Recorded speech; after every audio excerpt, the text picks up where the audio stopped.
ثورة 25 يناير كانت من أهدافك الخاصة؟ نعم.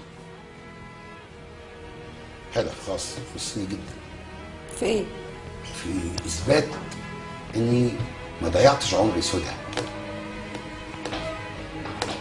ضيعت عمرك في إيه؟ ما ضيع هو بما إن ثورة 25 يناير حقيقة واقعية ما ضاعش. هي ثورة يناير اللي أثبتت لي إن عمري ما كنت معلش. نحن قادرون كما فعلها ثوار يوليو 52. التغيير الثوري القادم لن يتم بالضباط الأحرار وإنما بالمواطنين الأحرار.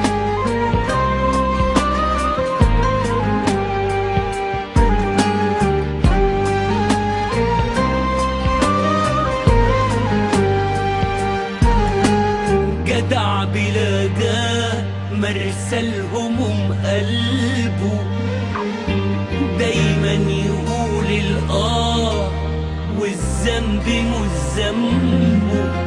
ده انا لو شكيت وبكيت جبل الحديد حيدوب.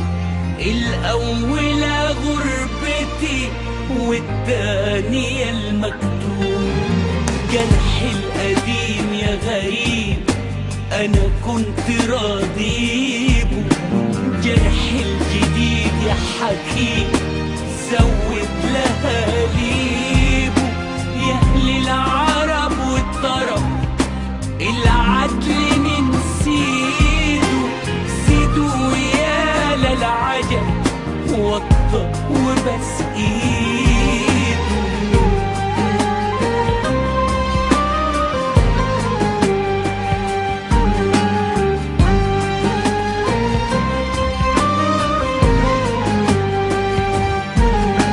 بلدي قصاد عيني قلت اعدلها.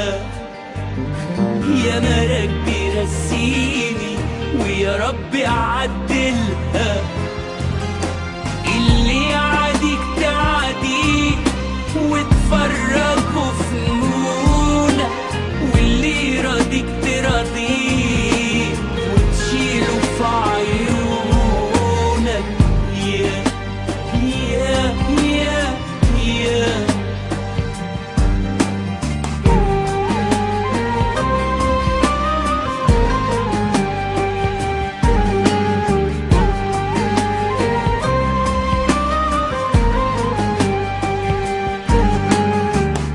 وانا حعمل ايه يا ناس والطبع ليه غلاب.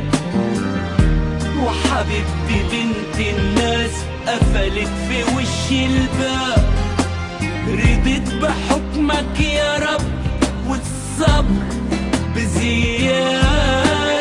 ظلموني من غير ذنب حسدوني بزيادة.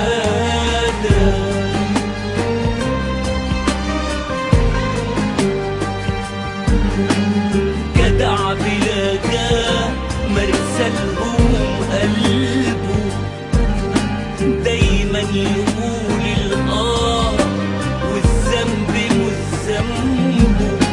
ده انا لو شكيت وبكيت جبل الحديد حيدوب. الأول